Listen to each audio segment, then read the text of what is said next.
Assalamualaikum, hai para jenius. Semoga tetap sehat, semoga tetap semangat. Kita di bab 781-785. Selamat bersantai. Bab 781. Di dalam halaman merah Istana Bangsawan. Kau mengatakan bahwa satu hembusan nafas dari pemuda itu berhasil membuat tanda-tanda kehidupan muncul di kupu-kupu suci ulat sutra awan. Bangsawan Nanfeng tertegun ketika mendengar penjelasan dari keduanya. Jika itu hanya Putri Yuking saja, dia mungkin curiga dan berpikir bahwa itu berlebihan. Namun Pangeran ke-8 telah melihatnya juga dan dia bukan orang yang bisa berbohong. Yuking, mengapa kau tidak membuat orang yang begitu berbakat tetap tinggal di sini dan membiarkan aku menemuinya? Bangsawan Nanfeng memarahinya. Sebagai salah satu dari 10.000 ras kuno, kupu-kupu suci ulat sutra awan tidur sangat nyenyak dan bahkan penjinak hewan buas setingkat master tetua pun tidak bisa berbuat apa-apa. Dia kemudian bersiap-siap mengirim orang untuk mengundang Zhao Feng kembali. Ayah, tunggu. Zhao Feng berkata bahwa dia pulang untuk mempersiapkan diri dan tadi itu hanya tes awal saja. Kita seharusnya tidak mengganggunya, Putri Yuking dengan cepat menghentikannya. Benar juga, bangsawan Nanfeng menganggukkan kepalanya lalu bertanya pada Putri Yuking dan Pangeran ke-8 tentang Zhao Feng. Oh, aliran suci 10.000. Bangsawan Nanfeng segera mengirim para ahlinya ke aliran suci 10.000 untuk melindungi Zhao Feng secara diam-diam. Zhao Feng saat ini terkait dengan apakah kupu-kupu suci ulat sutra awan bisa terbangun atau tidak. Jadi, tidak ada yang boleh terjadi padanya. Jika kupu-kupu suci ulat sutra awan berhasil terbangun, aku akan memiliki kesempatan untuk kembali ke divisi suci dan menjadi seseorang yang dapat menggerakkan penguasa dinasti. Bangsawan Nanfeng bergumam di dalam hatinya dan niat pertempuran mulai terbakar di dalam matanya.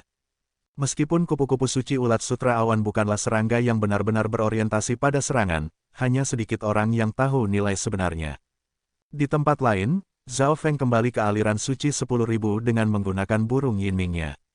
Ketika nanti aku bisa membangunkan kupu-kupu suci ulat sutra awan, aku akan bisa mendapatkan beberapa sumber daya pelatihan berbasis jiwa Dao dari Istana Bangsawan, pikir Zhao Feng.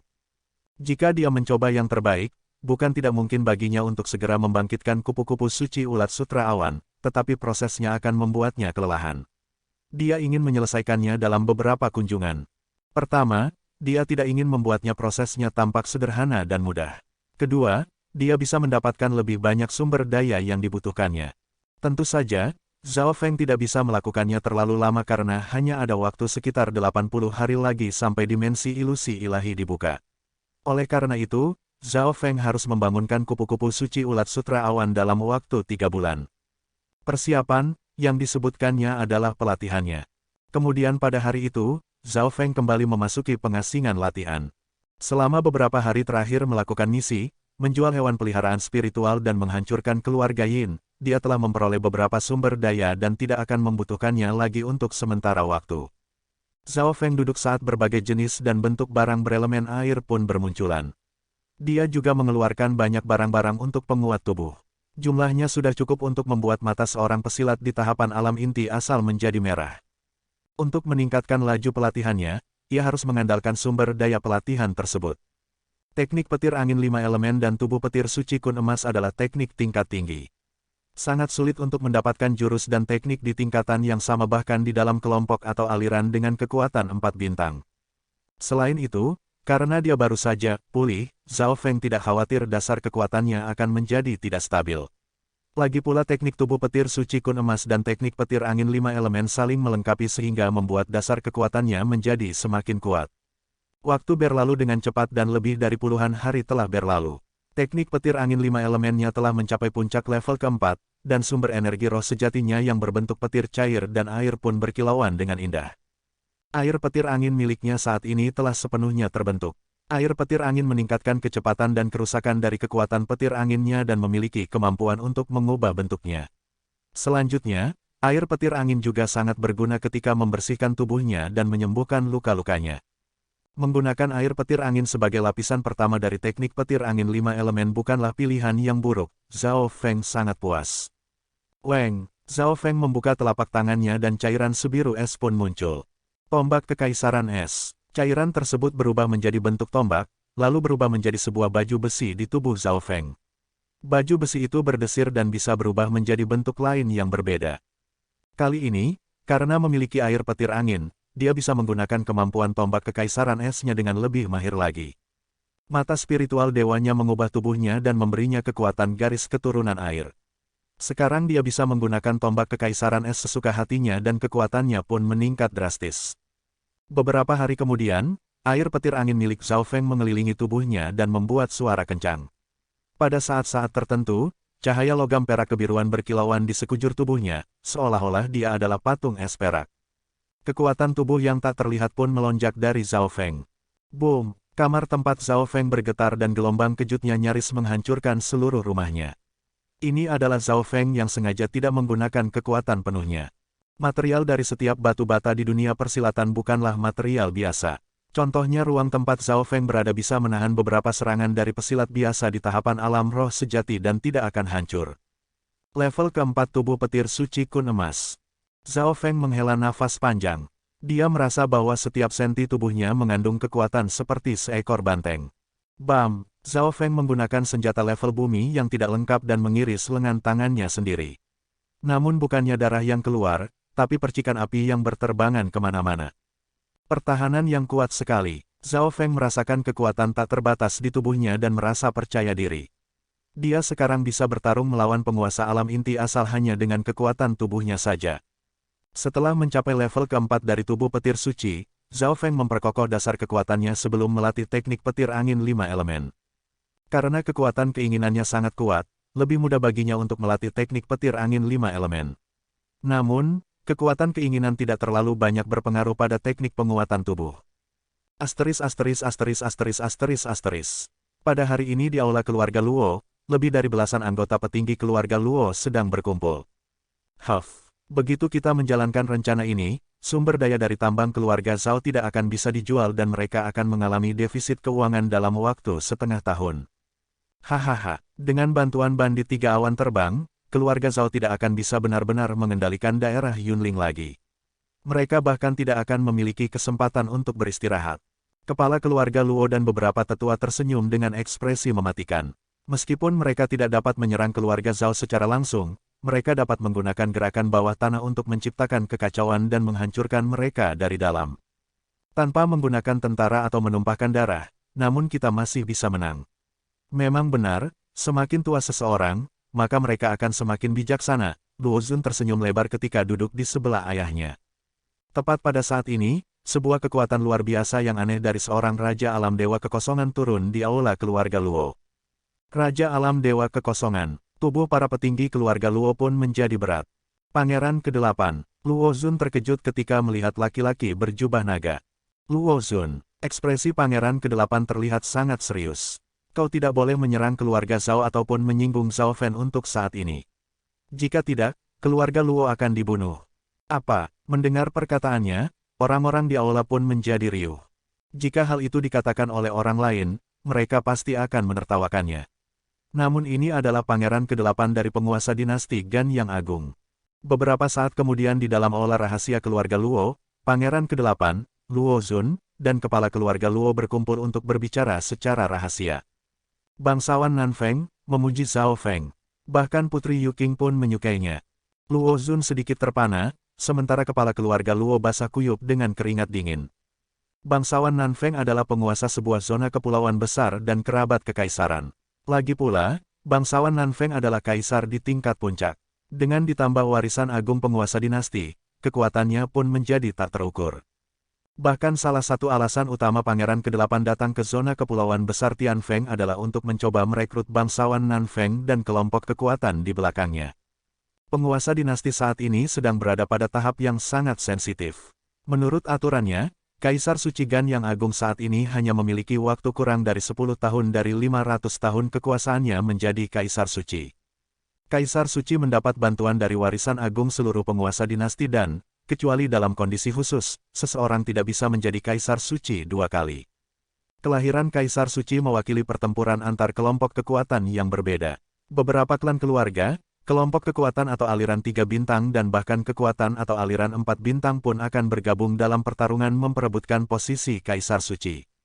Meskipun bukan favorit untuk menjadi putra mahkota, Pangeran ke-8 juga menginginkannya. Ini adalah alasan utama dia berada di zona kepulauan besar Tianfeng. Dalam sekejap mata, sudah 1 bulan sejak Zhao Feng kembali dari Istana Bangsawan. Selama sebulan terakhir ini, Zhao Feng berada di pengasingan latihannya. Level pelatihannya akhirnya pulih ke tahapan setengah langkah dari alam inti asal dan sudah waktunya bagi para murid dari aliran suci 10.000 untuk mulai mendaftar uji coba ilusi ilahi. Uji coba ilusi ilahi digunakan untuk bersaing mendapatkan tempat di dimensi ilusi ilahi bagi para klan dan aliran. Sebagai kelompok kekuatan 3 bintang di masa lalunya, aliran suci 10.000 jelas memiliki struktur lapisan yang terhubung ke dimensi ilusi ilahi, tetapi hanya bisa mengirimkan 100 orang. Tujuan dari uji coba ilusi ilahi ini adalah untuk menemukan 100 orang yang berhak untuk dikirim. Dari 100 tempat yang tersedia, 70 tempat diberikan kepada para generasi muda sedangkan generasi yang lebih tua mengambil 30 tempat yang tersisa. Aturan untuk mendapatkan tempat berbeda untuk setiap aliran namun mereka semua menempatkan fokus yang lebih besar pada generasi muda karena memiliki lebih banyak potensi. Ada antrian panjang di depan aula besar aliran suci 10.000. Ada hampir 2.000 pesilat elit yang mendaftar. Dimensi ilusi ilahi bukanlah warisan yang memiliki batas usia. Siapapun di bawah level Raja Alam Dewa Kekosongan bisa mendaftar. Berikutnya, seorang tetua berjanggut menerima pendaftarannya. Zhao Feng naik dan mengeluarkan keping identitasnya. Zhao Feng, mata tetua berjanggut tua menjadi lebih besar saat melihat Zhao Feng. Nama, Zhao Feng, dikenal di seluruh aliran dan ada banyak cerita tentangnya. Rupanya, dia adalah penjinak hewan buas yang dipuji oleh bangsawan Nanfeng sendiri. Masih ada 1 bulan tersisa sampai uji coba ilusi ilahi. Zhao Feng lalu meninggalkan wilayah alirannya dengan burung Yinming. Ia telah menerima surat dari keluarga Zhao yang menyatakan bahwa keluarga Luo datang dan meminta maaf. Beberapa jam kemudian, Zhao Feng sampai di Istana Bangsawan. Istana Bangsawan telah menerima kabar bahwa Zhao Feng akan datang bahkan sebelum dia sampai. Zhao Feng, Putri Yuking berseru dan wajahnya memerah karena gembira. Namun, suasana di luar Istana Bangsawan terlihat sangat tegang dan para pelayan dan prajurit di dekatnya bahkan tidak berani bernapas dengan keras. Seorang laki-laki kuat berjubah emas berdiri dengan tangan di punggungnya di luar istana. Bangsawan Nanfeng datang untuk menyambut Zhao Feng secara pribadi. Pangeran ke-8 sedikit terpana saat berdiri di luar istana. Dia ada di sini untuk menemani Putri Yuking menyambut Zhao Feng, tapi dia tidak akan pernah membayangkan bahwa bangsawan Nanfeng, pemilik istana bangsawan itu sendiri akan berada di sini juga dengan tangan di punggungnya. Bangsawan Nanfeng menyaksikan burung Yinming yang mendekat dan Zhao Feng merasakan tekanan dari tatapan tersebut begitu ia tiba di sana. Tekanannya mampu melewati jiwanya dan sepertinya bisa melihat segalanya. Bangsawan Nanfeng, Zhao Feng sedikit terkejut saat matanya tertuju pada pria paruh baya berjubah emas. Hanya ada beberapa kaisar alam dewa kekosongan di zona kepulauan besar Tianfeng. Bangsawan Nanfeng adalah salah satu dari para pesilat elit dan orang bisa mengetahuinya hanya dengan melihat jumlah warisan agung yang dimilikinya. Saat tatapan mereka bertemu, Zhao Feng bisa memperkirakan secara kasar kekuatan bangsawan Nanfeng. Bangsawan Nanfeng jelas merupakan kaisar di tingkat puncak dan level pelatihannya hampir mencapai tahapan alam cahaya mistik. Selain itu, ia juga jelas memiliki gelombang warisan agung yang kuat yang memancar dari tubuhnya. Zhao Feng menduga bahwa kekuatan bangsawan Nanfeng setidaknya sebanding dengan kaisar kematian, tetapi hanya dalam hal kekuatan pertempuran murni. Dalam hal kekuatan yang menakutkan, kaisar kematian memiliki mata kematian dan banyak teknik terlarang, seperti kutukan pesan kematian dan bayangan dewa kematian. Teknik itu sendiri bahkan bisa membuat seorang pesilat di tahapan alam cahaya mistik pun menjadi waspada. Generasi masa depan memang harus ditakuti, sebuah cahaya berkilat di mata bangsawan Nanfeng saat tatapannya bertemu dengan mata Zhao Feng. Di saat yang sama, dia juga terkejut. Pemuda yang baru berusia 14 atau 15 tahun itu berkelakuan sangat baik meskipun dia bertemu seorang bangsawan. Karena hal apa aku bisa mendapatkan kehormatan disambut langsung oleh tuan bangsawan secara pribadi. Zhao Feng membungkuk hormat. Di saat yang sama, Putri Yuking berjalan mendekati Zhao Feng dan ada harapan dan kekaguman di matanya. Zhao Feng, mari kita masuk dan berbincang, bangsawan Nanfeng tersenyum. Beberapa saat kemudian, di sebuah taman istana bangsawan, bangsawan Nanfeng, Pangeran ke-8, Zhao Feng, dan Putri Yuking duduk di sebuah paviliun. Zhao Feng menyeruput teh dan menatap pemandangan di luar. Ada burung berkicau dan itu terdengar sangat menyenangkan. Zhao Feng hanya bisa mengagumi kekayaan istana bangsawan. Bunga atau pohon apapun di sini adalah tanaman spiritual yang mahal. Beberapa bahkan telah punah di dunia luar. Berlatih di sini akan jauh lebih baik daripada di dunia luar. Dari sini bisa terlihat perlakuan seperti apa yang diterima oleh keluarga besar dan para bangsawan yang berkuasa. Pada awalnya, bangsawan Nanfeng bertanya tentang situasi keluarga Zhao Feng serta alirannya. Salah satu pertanyaannya adalah, teman kecil Zhao, apakah aliran suci 10.000 memperlakukanmu dengan baik? Pertanyaan itu menarik perhatian Pangeran ke-8. Sepertinya bangsawan Nanfeng ingin merekrut Zhao Feng, tidak peduli apakah dia bisa membangunkan kupu-kupu suci ulat sutra awan atau tidak, gumam Pangeran ke-8. Zhao Feng memberikan jawaban standar dan topik pembicaraan segera berubah ke kupu-kupu suci ulat sutra awan. Ini karena Zhao Feng lebih fokus pada proses pemulihannya, jadi dia tidak benar-benar tertarik pada kekuasaan atau hal-hal seperti itu. Saat ini yang harus dia lakukan adalah bisa memasuki dimensi ilusi ilahi. Bagus, bagus, teman kecil Zhao adalah orang yang langsung ke intinya, ya, puji bangsawan Nanfeng. Dia bisa mengatakan bahwa Zhao Feng adalah orang yang jujur dan tidak suka basa-basi.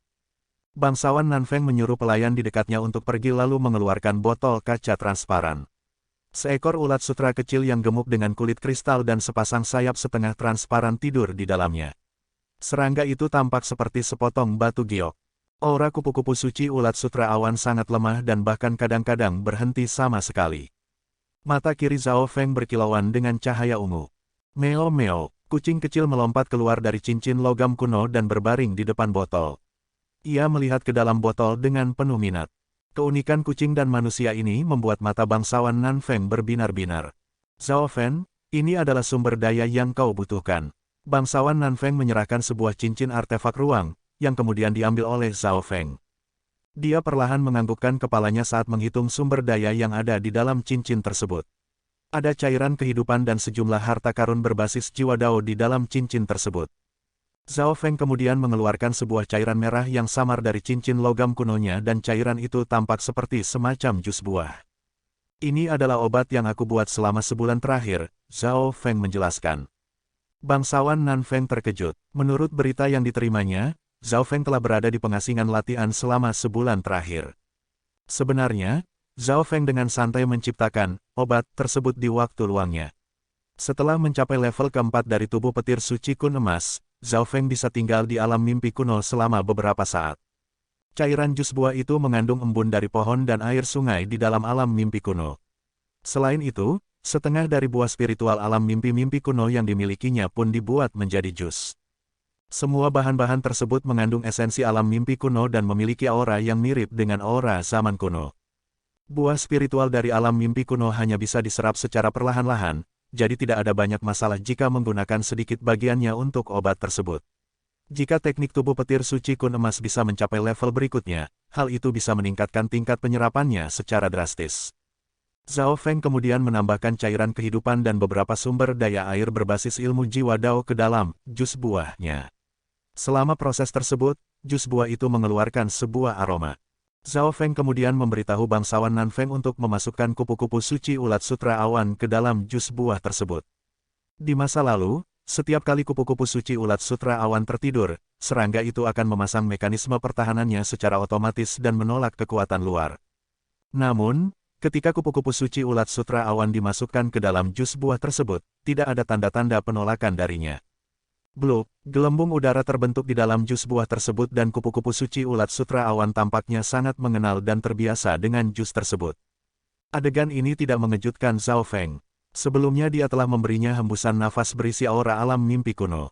Saat ini, untuk mengaktifkan kembali energi kehidupan di dalam tubuh kupu-kupu suci ulat sutra awan, Zhao Feng bahkan menggunakan kekuatan garis keturunan mata dewa berbasis jiwa dari mata spiritual dewanya dan menyatukan kekuatannya ke dalam cairan jus buah tersebut. Meo-meo, kucing kecil melambaikan cakarnya dan mulai berkomunikasi dengan kupu-kupu suci ulat sutra awan. Kombinasi mata spiritual Dewa Zhao Feng dan bahasa aneh kucing kecil menyebabkan sayap kupu-kupu suci ulat sutra awan mengepak dengan lembut dan tubuhnya yang gemuk juga sedikit bergerak. Tanda-tanda kehidupannya menjadi lebih kuat. Bangsawan Nanfeng menunjukkan ekspresi gembira. Pada saat ini, bahkan kekuatan garis keturunan kekaisarannya bergetar di depan kekuatan garis keturunan mata Dewa Zhao Feng. Bahasa aneh kucing kecil juga tampaknya mengandung irama yang mendalam. Bangsawan Nanfeng tidak tahu apapun tentang kemisteriusan kucing dan manusia ini bahkan dengan semua keahlian dan pengetahuannya. Pada saat tertentu, kekuatan jiwa garis keturunan mata Dewa Zhao Feng mulai melepaskan aura petir Dewa Kesengsaraan dan tubuh gemuk dan sayap kupu-kupu suci ulat sutra awan sedikit bergetar ketika membuka matanya. Saat serangga itu membuka matanya, aura zaman kuno membuat kekuatan garis keturunan makhluk yang tak terhitung jumlahnya di dalam istana bangsawan pun bergetar. Tatapan yang menakutkan, Zhao Feng mendecakkan lidahnya. Serangga itu memang layak menjadi salah satu dari makhluk 10.000 ras kuno, meski masih sangat lemah dan baru saja terbangun namun sudah begitu kuat. Untuk memastikan tidak ada permusuhan, Zhao Feng menarik kembali kekuatan garis keturunan mata dewanya.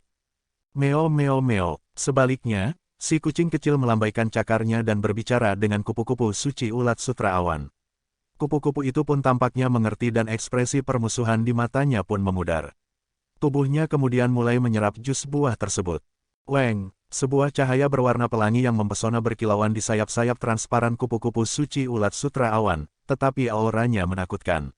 Bahkan Pangeran ke-8, dengan level pelatihan di tahapan alam Dewa Kekosongan pun merasakan kekuatan garis keturunannya bergetar. Kekuatan kupu-kupu suci ulat sutra awan setidaknya berada pada level Kaisar Alam Dewa Kekosongan dan dapat mengancam penguasa suci alam cahaya mistik dengan kemampuan garis keturunannya yang unik. Mata Zhao Feng berbinar-binar. Dia mengerti sedikit tentang kupu-kupu suci ulat sutra awan.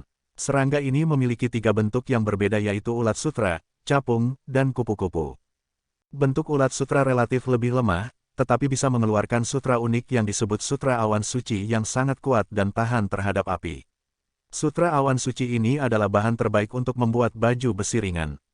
Bentuk capung memiliki pertahanan yang lebih kuat dan bahkan mereka yang memiliki level pelatihan lebih tinggi pun akan merasa kesulitan untuk menghancurkannya secara langsung. Dengan kata lain, bahkan pesilat di tahapan alam cahaya mistik tidak akan dapat menghancurkannya. Bentuk kupu-kupu memiliki serangan terkuat, sangat gesit dan memancarkan serbuk sari aneh yang memiliki kekuatan misterius. Beberapa saat kemudian, kupu-kupu suci ulat sutra awan telah menyerap setengah dari jus buah tersebut dan memulihkan beberapa energi kehidupannya. Akhirnya dia terbangun. Bangsawan Nanfeng tidak bisa menahan kegembiraannya. Kupu-kupu suci ulat sutra awan memiliki kemampuan untuk mengubah takdirnya. Zhao Feng tahu bahwa meskipun kupu-kupu suci ulat sutra awan tidak memiliki peringkat yang sangat tinggi di antara makhluk 10.000 ras kuno, kemampuannya untuk membantu seorang pesilat sangat kuat. Terakhir kali kupu-kupu suci ulat sutra awan muncul adalah di dalam dinasti penguasa bulan kegelapan di mana mereka berhasil membunuh hewan buas dengan kekuatan di tahapan alam cahaya mistik. Serangga ini memainkan peranan penting dalam melakukannya, Pangeran ke-8 hanya bisa merasa iri saat melihatnya. Selain itu, dia juga tahu bahwa serbuk sari kupu-kupu suci ulat sutra awan dapat membantu seseorang membentuk tubuh suci cahaya mistik dan menyatukan jiwa dan tubuh mereka menjadi satu kesatuan. Sebagai kaisar di tingkat puncak, tidak sulit bagi bangsawan Nanfeng untuk mencapai alam cahaya mistik di masa depan. Beberapa saat kemudian, kupu-kupu suci ulat sutra awan kembali tertidur. Energi kehidupan kupu-kupu suci ulat sutra awan telah dinyalakan kembali. Tuan bangsawan hanya perlu memberinya beberapa harta karun dan sumber daya berbasis jiwa dan kehidupan dan serangga ini akan pulih ke puncak kekuatannya, kata Zhao Feng. Lain kali dia datang, kupu-kupu suci ulat sutra awan mungkin telah sepenuhnya terbangun. Zhao Feng, terima kasih. Selain hadiahnya, aku juga berhutang budi padamu. Bangsawan Nanfeng sangat berterima kasih dan wajahnya memerah karena gembira. Dia tampaknya sangat bersemangat dan bahkan menepuk bahu Zhao Feng. Pangeran ke-8 mendesah dalam hatinya. Zhao Feng sudah memenangkan rasa terima kasih dan pujian dari bangsawan Nanfeng. Selanjutnya hadiah dan penghargaan pun berdatangan. Zhao Feng, jika kau bersedia bergabung dengan istana bangsawan, aku bersedia memberimu gelar pengawas distrik, kata bangsawan Nanfeng dengan nada serius. Pengawas distrik, hati Pangeran ke-8 dan Tuan Putri pun melonjak karena terkejut. Jajaran para bangsawan dari penguasa dinasti Gan yang agung adalah sebagai berikut, bangsawan agung, bangsawan, pengawas distrik, kepala distrik dan wakil kepala distrik. Gelar pengawas distrik tidak hanya mewakili status dan kekuasaan, tetapi juga memungkinkan seseorang untuk mendapatkan warisan agung dari penguasa dinasti. Warisan agung memberikan manfaat bagi kekayaan dan level pelatihan seseorang. Semakin banyak warisan agung yang diterima seseorang, maka semakin tinggi pula kesempatan untuk mencapai level pelatihan yang berikutnya. Warisan agung juga dapat meningkatkan kekuatan pertempuran dan daya tahan seseorang. Mereka yang memiliki warisan agung yang lebih besar juga akan memiliki kekayaan yang lebih besar pula. Namun tentu saja, itu hanya berlaku di dalam wilayah penguasa dinasti saja. Oleh karena itu, para ahli yang tak terhitung jumlahnya saling bertarung untuk mendapatkan gelar pengawas distrik. Namun pada saat ini, impian miliaran orang berada tepat di depan Zhao Feng. Ini adalah gelar pengawas distrik. Ekspresi terkejut terlihat di wajah Pangeran ke-8 dan Putri Yuking. Bahkan sebagai seorang bangsawan dan seorang kekaisaran, bangsawan Nanfeng hanya memiliki kekuatan untuk memberikan satu gelar pengawas distrik setiap 300 tahun. Pengawas distrik harus pergi ke ibu kota kekaisaran untuk secara pribadi dilantik oleh Kaisar Suci. Dari sini bisa terlihat betapa sulitnya mendapatkan gelar pengawas distrik tersebut. Selama beberapa tahun terakhir, dinasti penguasa bulan ke-8 terus-menerus menyerang penguasa dinasti Gan yang agung dan melemahkan kekuasaannya. Jadi, ada sejumlah tempat terbatas untuk kaum bangsawan. Jika Zhao Feng menjadi seorang pengawas distrik, ia akan menjadi orang yang paling kuat di daerah itu selain bangsawan Nanfeng. Pangeran ke-8 pun hanya bisa merasa khawatir untuk keluarga Luo. Selain mendapatkan gelar pengawas distrik, orang tersebut juga akan mendapatkan wilayah kekuasaannya sendiri. Terima kasih atas niat baik Anda, Zhao Feng akhirnya berbicara setelah berpikir sejenak. Namun, aku ingin fokus pada pelatihan bela diriku dan tidak akan tinggal terlalu lama di zona kepulauan besar Tianfeng. Itu sebabnya aku tidak dapat bergabung dengan istana bangsawan. Bukannya Zhao Feng tidak tergerak oleh keuntungan menjadi pengawas distrik, namun hal itu memiliki pengorbanannya sendiri. Contohnya Zhao Feng tidak selalu ingin berada di pihak bangsawan Nanfeng dengan begitu cepat. Setelah memulihkan kekuatannya ke alam dewa kekosongan, dia akan pergi ke zona benua untuk bertemu dengan Duan Muqing dan Zhao Yufei. Sebagai salah satu dari 8 keluarga super terbesar di dalam wilayah penguasa dinasti, keluarga Duanmu mungkin tidak berada di pihak yang sama dengan bangsawan Nanfeng. Aku tidak akan memaksamu untuk mengambil keputusan. Penghargaan dan hadiahmu pun tidak akan berkurang dan aku akan tetap berhutang budi padamu, kata bangsawan Nanfeng dengan sedikit rasa penyesalan. Dia tidak hanya mementingkan Zhao Feng hanya karena kemampuan penjinakan hewan buasnya, dia juga telah melihat potensi besar dalam tubuh Zhao Feng. Pangeran ke-8 dan Putri Yuking merasa tidak percaya ketika Zhao Feng menolak gelar pengawas distrik. Zhao Feng, kau benar-benar menolak ayahku. Putri Yuking tampak marah. Bangsawan Nanfeng menawarkan Zhao Feng gelar pengawas distrik telah membuat Putri Yuking terkejut dan bahagia, tetapi Zhao Feng malah menolaknya. Zhao Feng ini tidak sesederhana yang terlihat. Pangeran ke-8 merasa bahwa pemuda di hadapannya itu tertutup kabut dan dia tidak dapat melihat kekuatannya. Setelah semua orang menenangkan dirinya masing-masing, suasananya pun menjadi gembira lagi. Kemudian pada hari itu, bangsawan Nanfeng memutuskan untuk mengadakan pesta perjamuan untuk berterima kasih kepada Zhao Feng dan ia harus tetap tinggal karena undangan dari bangsawan Nanfeng dan Putri Yuking. Beberapa bangsawan di dekat zona kepulauan besar Tianfeng juga diundang. Lokasi pesta itu berada di taman istana bangsawan. Saat semakin banyak orang datang, suasana pun mulai menjadi lebih gaduh dan Zhao Feng membiarkan dirinya sedikit bersantai. Malam pun segera tiba dan suara nyanyian dan tarian bisa terdengar. Putri Yuking berdiri di sebelah Zhao Feng dan memperkenalkan teman-temannya, tetapi dia tidak tertarik. Zhao Feng, suara seorang lelaki yang dominan tiba-tiba terdengar. Zhao Feng menoleh dan melihat orang yang dikenalnya. Dia tidak menyangka bahwa keluarga Luo juga akan diundang.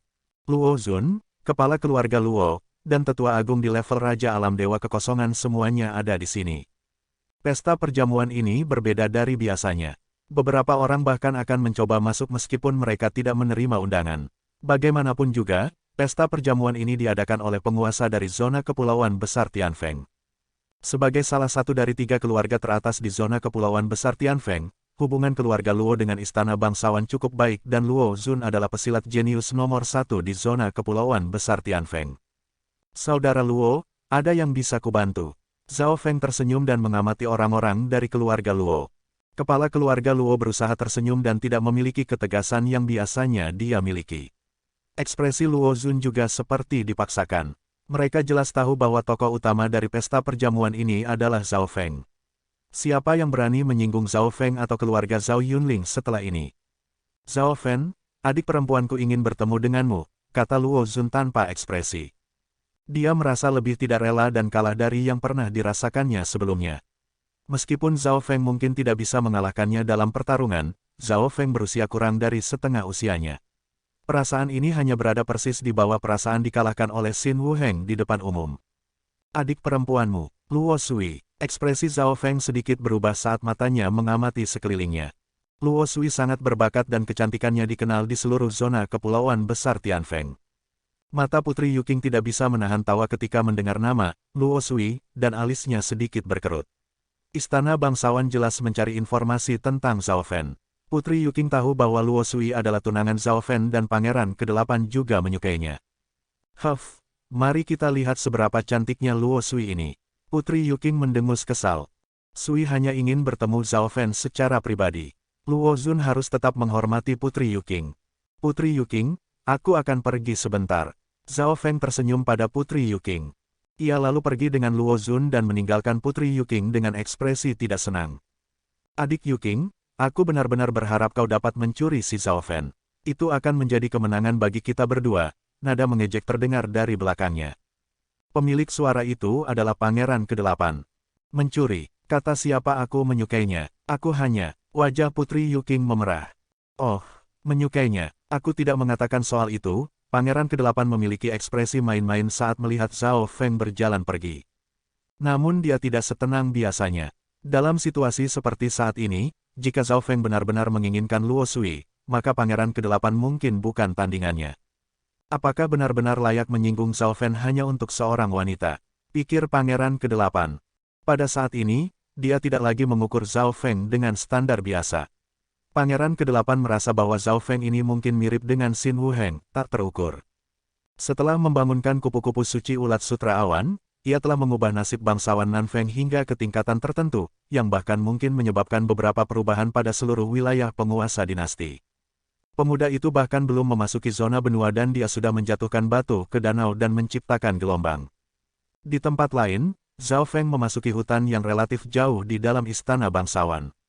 Sui sedang menunggumu di dalam, kata Luo Zun tanpa ekspresi sebelum akhirnya berjaga-jaga di luar. Bahkan orang-orang dari istana bangsawan pun menghormatinya karena dia adalah pesilat jenius nomor 1 di zona kepulauan besar Tianfeng. Sosok yang menawan dengan rambut panjang muncul saat Zhao Feng memasuki hutan tersebut. Dia adalah seorang gadis yang rambut sepinggang dan mengenakan gaun hijau dan sepertinya sedang berpikir. Mata dan kulitnya lembut seperti embun setelah hujan di pagi hari. Luo Sui, Zhao Feng menghela nafas. Hampir setiap pria yang melihatnya merasa ingin melindungi dan mencintainya. Dia setidaknya berada di peringkat 5 besar gadis tercantik yang pernah dilihat Zhao Feng. Pesonanya tidak jauh lebih lemah dari Liu Qinxin. Zhao Fen, apakah kau ingat? Ini adalah tempat pertama kali kita bertemu. Sepasang mata jernih Luo Sui mendarat di Zhao Feng dan cahaya menerawang muncul di dalamnya. Pertama kali, pemandangan gerimis yang terjatuh dari langit pun muncul di benak Zhao Feng.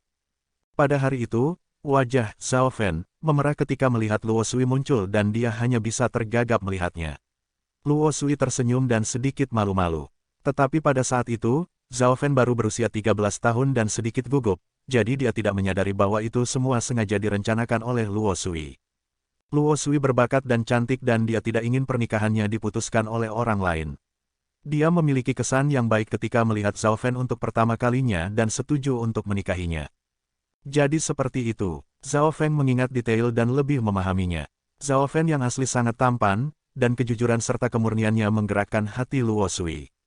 Aku tidak pernah menyangka bahwa pada suatu hari nanti kau akan menulis surat penolakan pertunangan.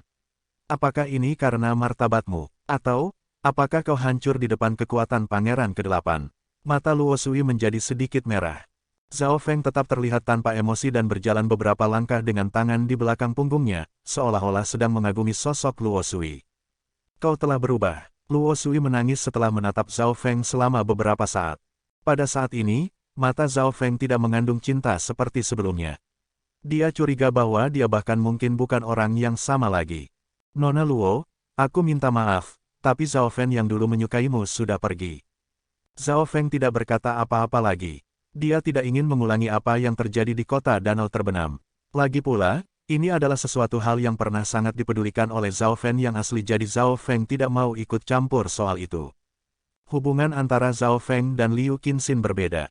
Saat memikirkan kembali ke masa itu, meskipun dia dipaksa untuk menikahinya, pada akhirnya dia telah tinggal di kota danau terbenam selama setengah tahun setelah dikejar-kejar hingga ke tanah asing. Sebuah ikatan pun telah muncul di hatinya dalam waktu setengah tahun tersebut. Setelah mengatakan itu, Zhao Feng berbalik dan perlahan keluar dari hutan tersebut. Zhao Fen, setidaknya kau harus memberiku alasan, ujar Luo Sui sambil terisak. Alasan, kau mungkin akan segera tahu di masa depan. Zhao Feng berjalan pergi tanpa melihat ke belakang sekalipun. Luo Sui sepertinya melihat sosok berambut ungu berjalan pergi meninggalkannya. Pada titik ini, Zhao Feng tidak memberikan jawaban yang jelas, tetapi identitas Zhao Feng akan segera diketahui publik. Zhao Feng dan Zhao Feng jelas bukan orang yang sama dan mereka memiliki pikiran yang benar-benar berbeda. Dia tidak ingin terlibat dalam emosi dan bisnis pemilik tubuh aslinya, tidak peduli betapa cantiknya Luo Sui itu sekalipun. Zhao Feng mulai berpikir tentang keinginan Zhao Feng sebelumnya setelah beranjak pergi. Dia telah menyelesaikan keinginan untuk mengambil alih wilayah Yunling dan menghidupkan kembali kekuatan keluarganya. Dia bahkan telah menyembuhkan luka kakek Zhao. Menjadi murid Raja Alam Dewa Kekosongan. Menjadi terkenal di aliran suci 10.000 dan zona kepulauan besar Tianfeng.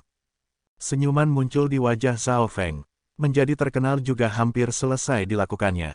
Hal itu akan terjadi dengan adanya pesta perjamuan ini dan uji coba ilusi ilahi.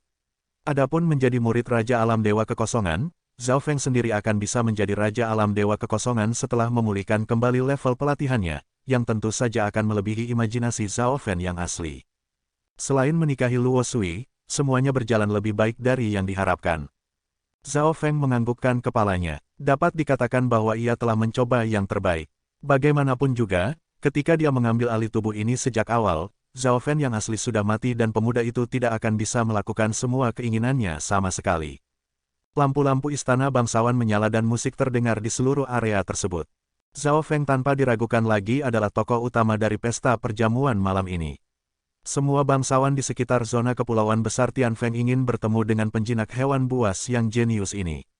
Bahkan ada dua raja dari aliran suci 10.000 yang hadir, yang tampaknya memiliki hubungan yang baik dengan bangsawan Nanfeng. Zhao Feng diundang dan diberikan hadiah oleh banyak orang dari sekitar zona kepulauan besar Tianfeng. Namun untungnya, Putri Yuking membantu Zhao Feng meringankan tekanannya. Putri favorit bangsawan Nanfeng terlihat sangat akrab dengan Zhao Feng dan adegan ini jelas terlihat oleh mata bangsawan Nanfeng dan orang-orang dari keluarga Luo. Tidak sulit untuk melihat bahwa Putri Yuking mengagumi dan memiliki kesan yang baik tentang Zhao Feng.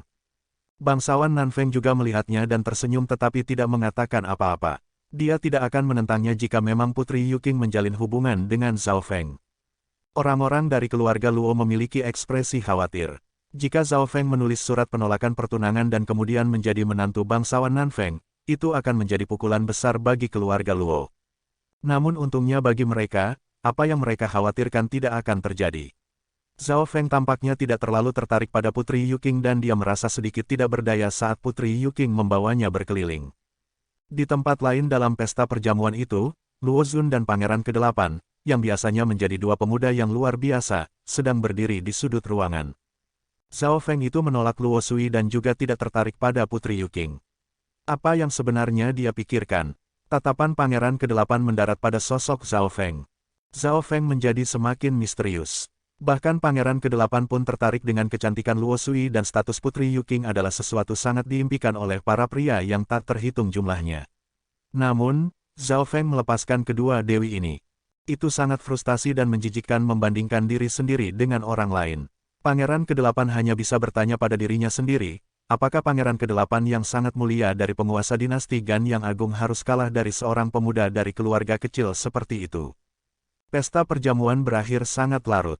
Zhao Feng berterima kasih kepada bangsawan Nanfeng dan segera beranjak pergi. Bangsawan Nanfeng tidak membuat Zhao Feng tinggal lebih lama lagi dan hanya memberi Zhao Feng hadiah dan membiarkannya pergi.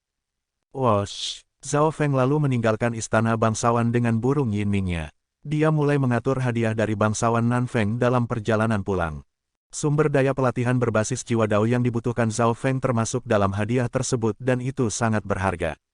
Selain itu, bangsawan Nanfeng juga memberinya beberapa batu kristal prima. Itu bukan batu kristal prima yang biasa melainkan batu kristal prima tingkat puncak. Perbedaan antara batu kristal prima tingkat tinggi dan tingkat puncak sangat besar. Satu batu kristal prima tingkat tinggi bernilai 100 batu kristal prima tingkat menengah atau 10.000 batu kristal prima tingkat rendah.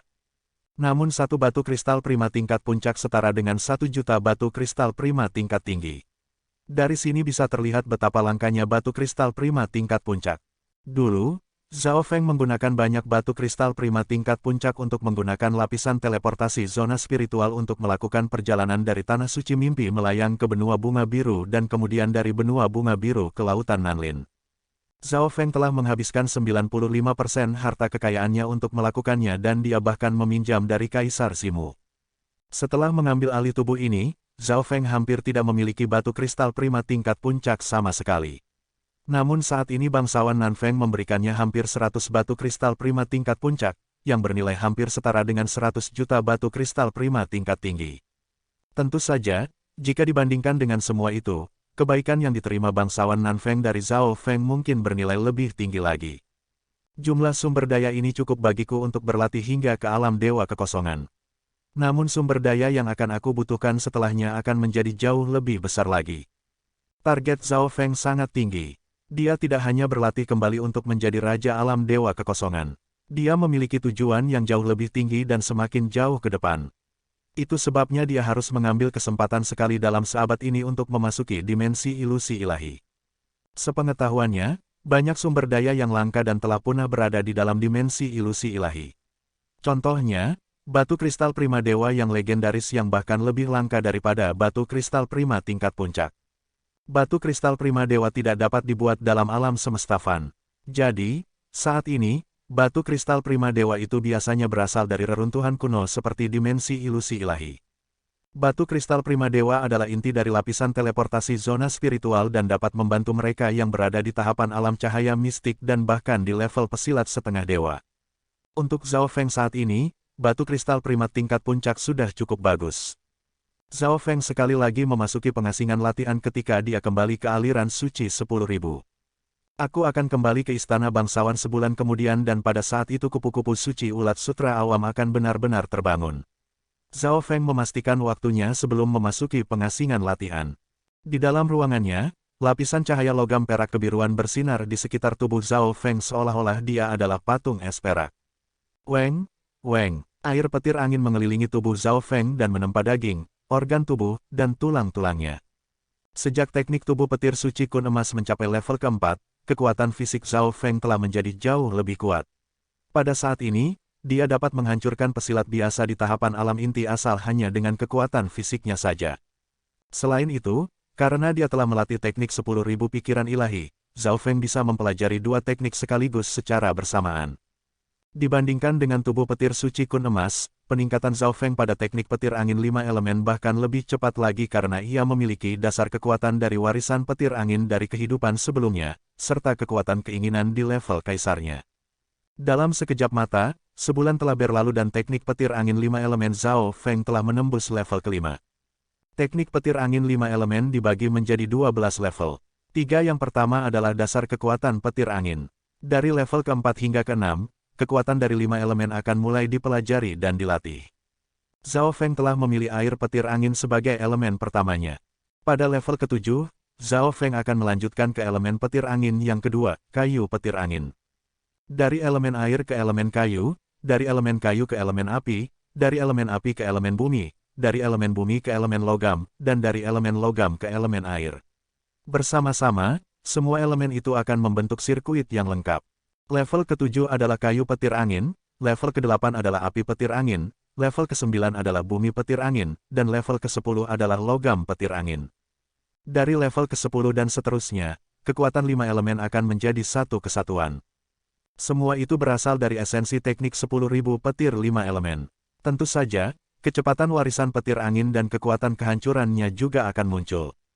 Namun, Zhao Feng bisa menggabungkan kekuatan keinginan kehancuran dan kekuatan petir dewa kesengsaraan ke dalam kekuatan petir anginnya sebelum menyelesaikan teknik petir angin 5 elemen. Kekuatan petir dewa kesengsaraan adalah yang paling mendalam. Aku akan mempelajarinya setelah memulihkan kekuatan keinginan di level kaisarku, Zhao Feng menyusun rencananya. Pada hari ini, riak air dan petir muncul di udara di atas halaman rumah Zhao Feng dan auranya menyebar hingga puluhan kilometer. Sebuah lubang hitam tampak terbentuk di udara dan menghisap Yuan Qi, sumber energi murni, langit dan bumi di dekatnya. Bocah itu sedang mencoba menerobos ke tahapan alam inti asal. Guang Tian dan teman-temannya memperhatikan apa yang terjadi di halaman rumah Zhao Feng, dan hati beberapa murid utama pun bergetar. Sudah berapa lama ini terjadi? Hanya setengah tahun telah berlalu dan Zhao Feng sudah mencoba menerobos ke tahapan alam inti asal. Lagi pula, aura pusaran air di udara sangat kuat dan menyedot Yuan Qi murni dari kekuatan elemen petir dan air. Zhao Feng yang sedang mencoba menerobos ke tahapan alam inti asal juga menarik perhatian beberapa raja. Namun pusaran air menghilang setelah 2 hari. Apakah dia gagal? Zhao Feng itu terlalu sombong. Dia bahkan belum mencapai tahapan setengah langkah dari alam inti asal namun sudah berani mencoba menerobos ke tahapan alam inti asal. Tidak peduli seberapa berbakat dan beruntungnya seseorang, jika dasar kekuatannya tidak kuat dan kokoh, mereka tidak akan mampu menembus ke level selanjutnya. Para murid utama di dekatnya semuanya menghela nafas lega. Itu akan membuat orang lain sakit hati jika Zhao Feng bisa menembus ke tahapan alam inti asal dengan begitu mudahnya. Tepat pada saat ini, lapisan pelindung di sekitar halaman Zhao Feng memudar dan dia pun keluar dari pengasingan latihannya. Pada saat ini, banyak indera spiritual dan beberapa indera ilahi menyapu di udara. Apa yang terjadi? Pemuda yang keluar dari pengasingan latihan itu memiliki wajah kemerahan. Dia tidak terlihat pucat dan lemah seperti seseorang yang gagal menembus level pelatihan berikutnya. Aura Zhao Feng telah naik ke tingkatan yang benar-benar baru dan memancarkan aura Yuan sejati. Yuan sejati, itu artinya dia telah berhasil menerobos ke tahapan alam inti asal dan indera ilahi di udara bahkan menyadari adanya pusat inti di tubuhnya. Tahapan alam inti asal, dia berhasil. Bagaimana mungkin? Dia berhasil membentuk pusat inti hanya dalam waktu 2 hari saja. Murid-murid utama di dekatnya tidak bisa berkata-kata, dan bahkan indera ilahi pun menjadi terpana. Dengan bantuan batu kristal prima tingkat puncak, membentuk pusat inti berjalan jauh lebih cepat daripada ketika aku membentuknya di kehidupanku yang sebelumnya. Zhao Feng tersenyum. Kekuatan keinginannya sangat kuat, memiliki batu kristal prima tingkat puncak, dan memiliki banyak barang-barang berelemen air dan petir untuk membantunya. Karena itu, ia berhasil membentuk pusat inti dengan sangat cepat. Biasanya, jika pusaran air menghilang begitu cepat, itu berarti orang itu telah gagal. Begitu Zhao Feng berjalan keluar, wosh, wosh, wosh. Beberapa kekuatan luar biasa berkumpul menuju ke arah Zhao Feng. Zhao Feng, apakah kau bersedia menjadi muridku? Seorang raja parubaya dengan jubah seputih salju muncul di udara di atas Zhao Feng. Raja Luyun, itu guru dari Huang Yunhu, Raja Luyun. Seruan para murid utama di dekatnya pun terdengar. Zhao Feng yang telah melukai dan mengalahkan Huang Yunhu 2 kali sudah menarik perhatian Raja Luyun. Raja Luyun, tunggu dulu. Murid ini bebas memilih siapapun yang dia inginkan. Jangan memaksanya. 2 tetua raja lainnya muncul di udara. Itu Raja Guntur dan Raja Liu Qiong. Mulut para murid di dekatnya ternganga lebar. 3 Raja Alam Dewa Kekosongan muncul pada saat yang sama dan semuanya berjuang agar Zhao Feng mau menjadi murid mereka. Sepertinya Zhao Feng setidaknya akan menjadi seorang murid inti. Guru, Guang Tian berseru sambil menatap Raja Liu Qiong. Bahkan gurunya sendiri bersaing untuk menjadikan Zhao Feng muridnya. Guang Tian hanyalah murid biasa dari Raja Liu Qiong dan dia bahkan bukan murid inti. Dia tidak bisa menerima kenyataan ini. Guru yang kekuatannya tak tersentuh di dalam lubuk hatinya sedang bertarung melawan 2 raja lainnya karena ingin mengangkat Zhao Feng sebagai muridnya. Berita tentang Zhao Feng selama beberapa hari terakhir telah melampaui batas yang bisa dibayangkan oleh Guang Tian. Rupanya, bangsawan Nanfeng memuji Zhao Feng dan bahkan mengadakan pesta perjamuan untuknya. Bahkan keluarga Luo, salah satu dari 3 keluarga teratas di zona kepulauan besar pun meminta maaf kepada keluarga Zhao. Bahkan yang lebih hebat lagi, Zhao Feng menolak tawaran untuk menjadi pengawas distrik dan bahkan bangsawan Nanfeng berutang budi pada Zhao Feng. Lalu, 3 Raja Alam Dewa Kekosongan semuanya memperebutkan Zhao Feng. Apa yang terjadi dengan Zhao Feng? Sejak dia kembali dari hutan Wuyu, Guang Tian tampak seolah-olah telah kehilangan jiwanya dan mulai merasa curiga tentang apa yang terjadi pada Zhao Feng. Namun apa yang bisa dilakukan dengan spekulasi dan kecurigaannya? Hanya beberapa para petinggi keluarga Zhao yang tahu bahwa Zhao Feng telah mengambil alih tubuh Zhao Feng, pemilik aslinya dan mereka jelas harus menjaga rahasia itu. Aku berterima kasih kepada ketiga tetua atas apresiasi kalian. Zhao Feng berkata sambil melihat ke atas dan menatap ketiga cahaya kekuatan luar biasa tersebut. Pada saat ini, para murid di dekatnya semua menahan napas dan menunggu keputusan Zhao Feng. Bagi para murid utama, keputusan itu dapat mengubah nasib mereka. Sulit membayangkan bahwa Zhao Feng masih bisa tetap terlihat tenang. Petik 2.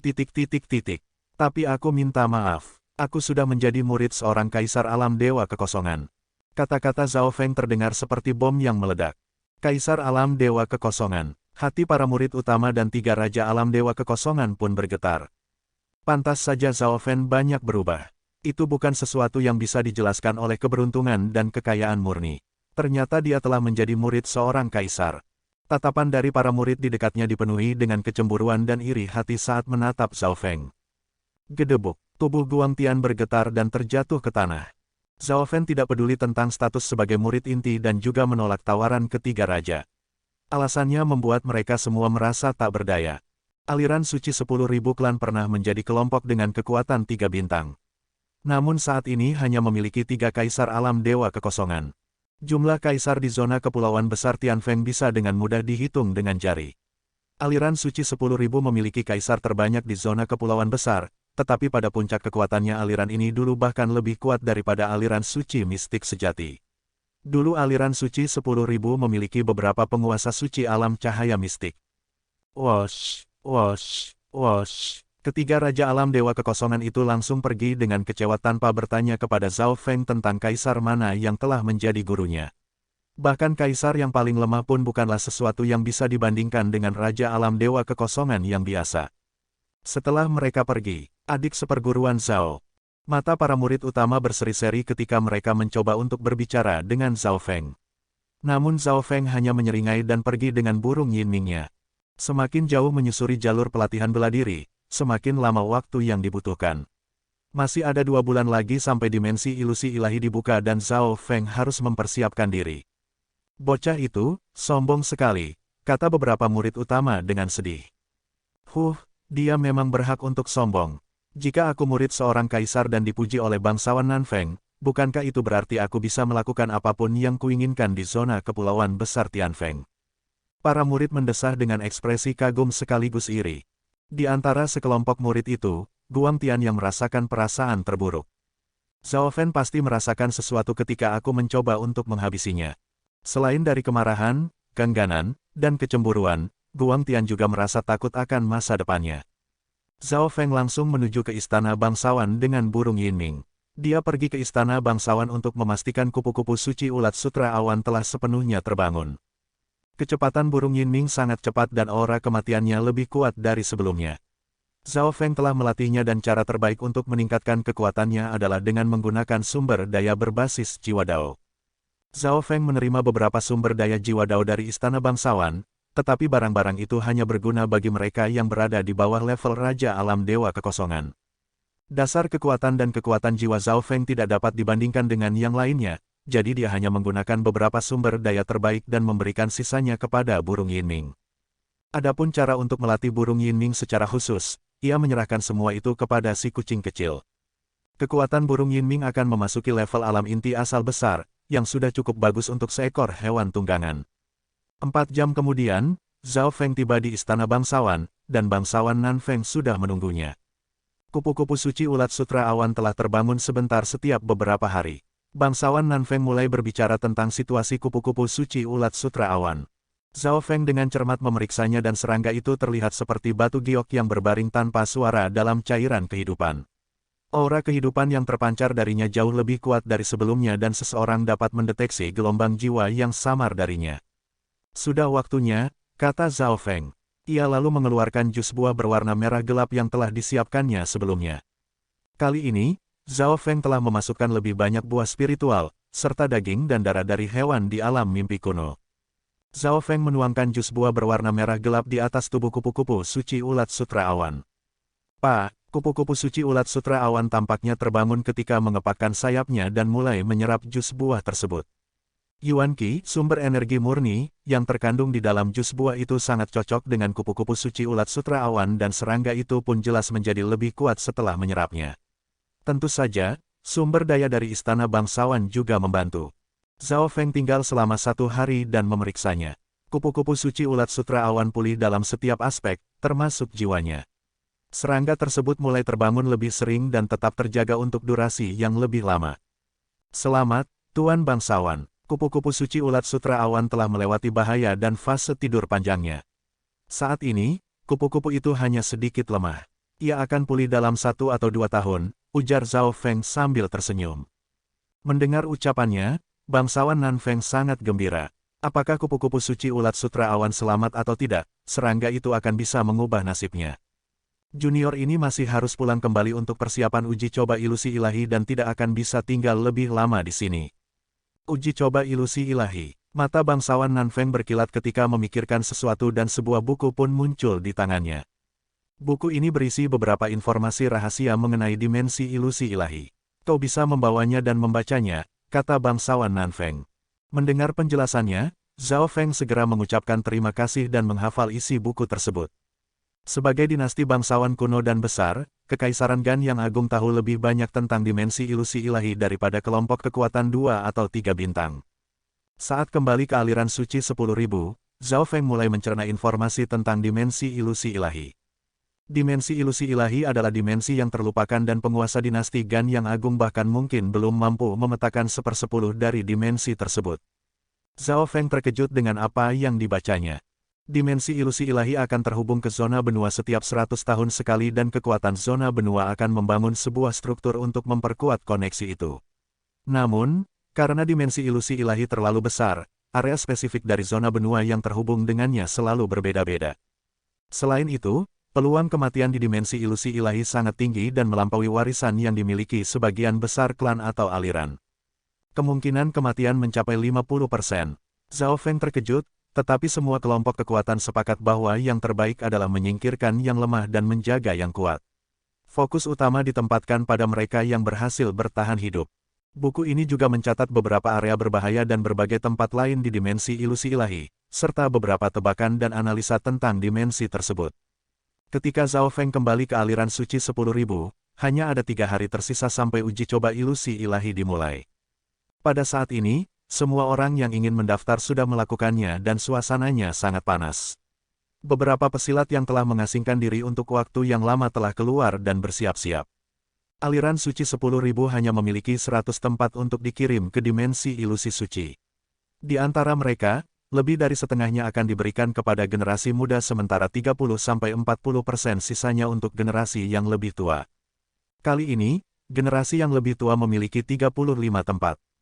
Siapapun yang berusia di bawah 50 tahun dianggap sebagai bagian dari generasi muda, dan siapapun yang berusia di atas 50 tahun adalah bagian dari generasi yang lebih tua.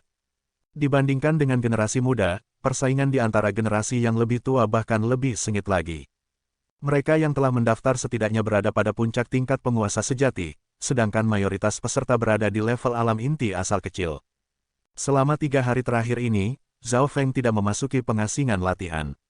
Ia hanya pergi ke alam mimpi kuno.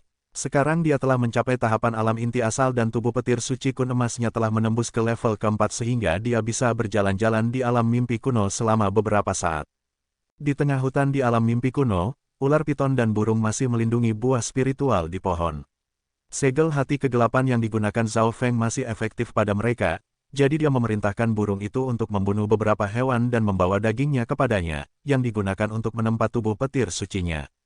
Dalam kehidupan sebelumnya, ia menyadari bahwa anak pesilat setengah dewa benar-benar menginginkan daging tersebut, seolah-olah itu sangat membantu tubuh dan kekuatan garis keturunannya. Selama beberapa hari terakhir, Zhao Feng telah memakan daging dari alam mimpi kuno atau menggunakannya bersama-sama dengan obat-obatan. Itu sangat efektif dan Zhao Feng bisa merasakan tubuh dan kekuatan garis keturunannya menjadi lebih kuat. Setelah teknik petir angin 5 elemennya menembus ke level kelima, tubuh petir suci kun emasnya juga berhasil mengalami peningkatan kecil dan mencapai tahap awal dari level keempat. Dari level keempat dan seterusnya, setiap level dalam tubuh petir suci kun emas dibagi lagi menjadi beberapa tahap yaitu, awal, menengah, akhir, dan puncak. Daging dari alam mimpi kuno memainkan peran besar dalam peningkatan levelnya dan Zhao Feng menyimpan beberapa buah spiritual di pohon ketika dia menjadi raja. Sebelum uji coba ilusi ilahi dimulai, Zhao Feng berendam dalam esensi darah dari beberapa hewan alam mimpi kuno selama 2 hari 2 malam sambil memakan daging hewan tersebut. Tepat pada saat ini, dia tiba-tiba merasa bahwa kekuatan garis keturunan yang telah mengintai di dalam tubuh barunya mulai berubah dan darahnya sepertinya terbakar. Oke para jenius, kita bertemu lagi di bab selanjutnya. Semoga apapun yang kita upayakan, semuanya bisa tercapai bahkan lebih dari yang kita cita-citakan. Wassalamualaikum.